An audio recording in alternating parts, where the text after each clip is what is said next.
Сәлем жекчандар мен барбилер. Бұл емес, бұл тез кино. Бүгін мен сендерге параллель әлемде аспаздық қаңғырулар анимасын айтып көрсетуді жалғастырамын. Сонымен бірінші маусымның соңғы 6-шы бөлімі. Кеттік. Қонақ үйге оралып Мукода бірден кешкі ас пісіруге кірісті. Ол етті дәу кесектерге кесіп, бұрыш пен тұз қосып, сковородканы қыздыра бастайды. Аспаз кесек-еттерді әр жағынан қуырып, фольгаға орайды. Және фольгада солай 5 минут ұстайды. Оның достары бұл стейктің дәмін көргенде Феру бұл ең дәмді ет екенін айтады. Тіпті қағанаттағыдан да дәмді деп. Бірінші порциядан кейін әдеттегідей олар екіншісін сұрайды. Мукода оны берді, және оған аздап Хайнс кетчупын қосады. Кешкі астан кейін риза болған қасқыр енді шикет жемейтін айтады. Суи де разы. Жігіт негізі бұл дүниеде жақсы өмір сүрем, шынайы достарым бар деп ойлайды. Кейін Мукода өз бөлмесінде интернет дүкенінен өзінің құдай тәтесі Ынрирге тәттілер сатып ала бастайды. Ол оған тәттілер бар посылка жіберіп, Ынрирді бақылаған басқа үш құдайдың оның осындай тышқанский движениялар үшін оған тиісіп атқанын естиді. Бірақ қыз бұл тәттілер батаға айырбас ретінде жасалып жүргенін айтады. Сонда осы үш құдай Мукодаға баталарын береді, тәттіге дәмеленіп. Жігіт керек емес деп ойлайды, бірақ құдайлар ода жоқ желдің, оттың және жердің сиқыры артық болмайтынын айтады. Сөйтіп олар оған сиқырлармен батасын береді.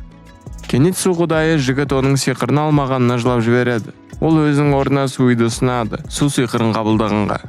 Жауап ретінде аспаз оларға бір қорап тәттілер жіберіп, төсекте жатып ап статусын тексеріп, жақсарғанын көреді.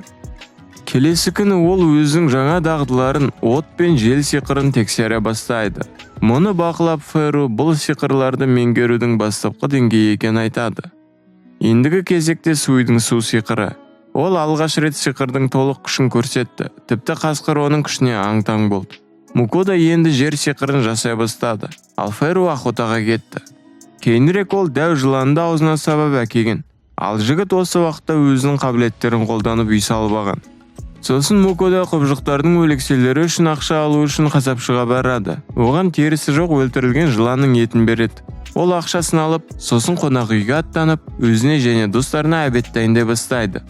Жігіт оларға бүгін ерекше нәрсе жасайтынын жариялап, жақында интернет дүкенінен сатып алған мясорубканы қуана шығарады. Мукода фарш жасады бір бұқадан. Сосын ол бесағаштың пиязын турап, сосын тазикке фарш, жұмыртқа, пияз, сухарилерді салып, үстіне сүт құйып, тұз бен бұрыш қосады. Содан кейін қамырды дайындауға кірісті. Фаршты шығарып, котлет пісіре бастайды.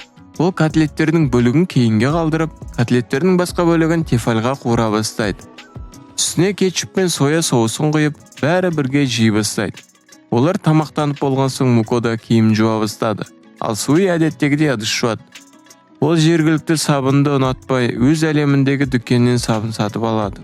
Ол өз әлемінен су сабындар мен сабындарды жергілікті саудагерге сатуды ойлап табады. Ол басқа жақты кекен ешкім біліп қоймау үшін жергілікті бөтелкелерге құйып қояды. Кейінірек жігіт саудагерге барады. Айтпақшы оның аты Ламберт, және уәде еткендей жылын терісін әкелді. Ал сабын мен су сабын сыйлыққа береді. Ламберт оған 50 алтын беріп, әйеліне осымен ваннаға түсу ұнайтынын айтады. Жігіт бұл әлемде ванна бар екеніне таңғалып, көрсетуді сұрайды. Саудагер келісіп, өзінің ваннасын көрсетеді. Ламберт мұндай ванналар сататын дүкенді көрсететінін айтады.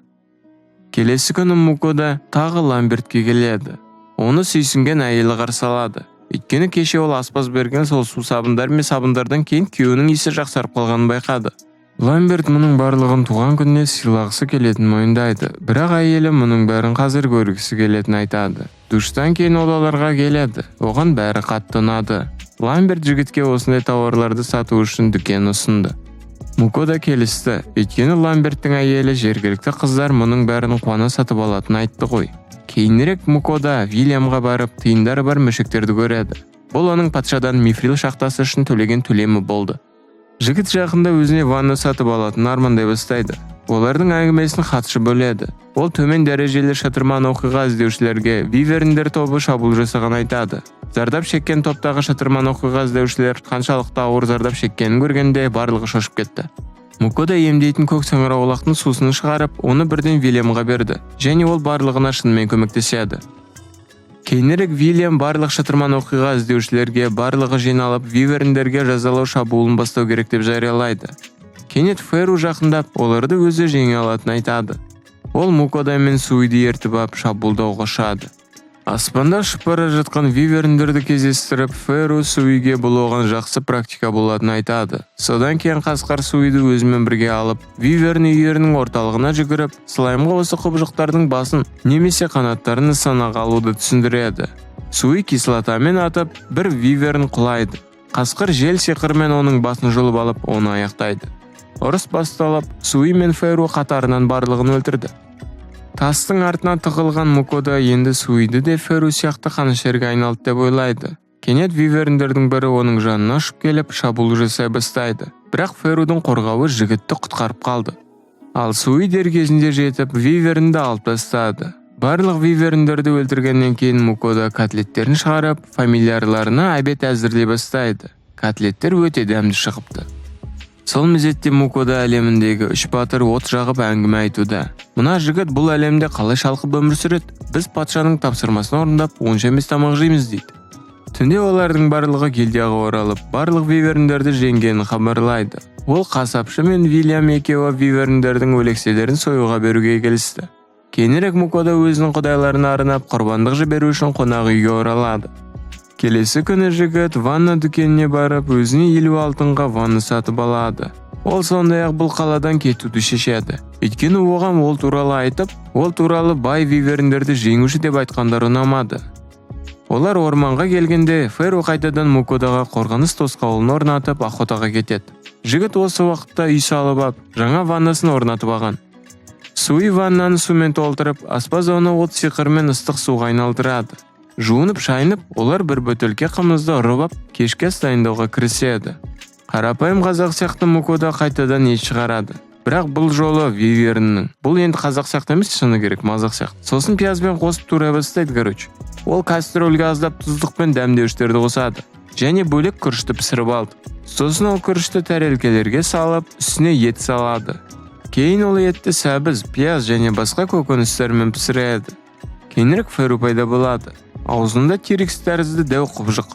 Мукода, өзіңнің мутанттарыңмен ағырымды шығардың ғой. Оларды кімге сатам? Олар қызыл кітапқа енген сияқты сирек кездесетін ғой. Құйрығы Дженнифер Лопстік сияқты қазақтың қарапайым меренес қойын әкелсең зор болушы еді ғой дейді. Аспаз қасқырдың қырғожалақ екенін байқап, жуынып тазармайынша кешкі асын ішпейтінін айтады. Интернет дүкенде Мукода иттерге арналған сабын мен арнайы щеткалар сатып алды. Суиге шланг жасап беруді өтініп, Феруді жуындыра бастайды. Көзді ашытпайтын утя деген шампуньмен ол оны жуындырып, сосын сүлгімен оны сүртіп алады. Кептіру үшін ол өзінің от сиқыры мен Ферудың жел сиқырын қолданады. Енді Риза аспаз Феруға кешкі салып береді. Қасқырды қызылордалық ақ күрішпен біріктірілген дәмді виверн еті таңғалдырды. Жігіт пен Суи де тамақ іше бастайды. Мукода тамақ ішіп отырып Феруға бұдан былай айына 2 рет жуыну керектігін айтады. Суи да кірден гөрі таза Феру көке ұнайтынын айтады. Жігіт T-Rex құбыжығын сатуды шешіп, Вильяммен бірге қасапшыға оралады. Бірақ гильдия бұл құбыжық айдақарды сатып алуға ақшалары жоқ екенін айтады. Сондай-ақ қасапшы мұндай айдақарды бөле алмайтынын айтады. Вильям оларға бұл айдақардың етін бөле алатын қалаға апарып сатуды ұсынады. Феру олардың басқа қалаға кететініне қуанышты. Өйткені оның жанында теңіз бар. Сосын жігіт осы қалада танитындарын бәрін аралап қоштасады. Содан кейін ол басқа қалада өлтірілген айдақардың етін сатқаннан кейін жоспар құра бастайды. Осы жерден бұл анименің 1-ші маусымы аяқталады. Лайк қойып комментарий жазыңдар. Ал мен тамақ ішуге кеттім. Рахмет.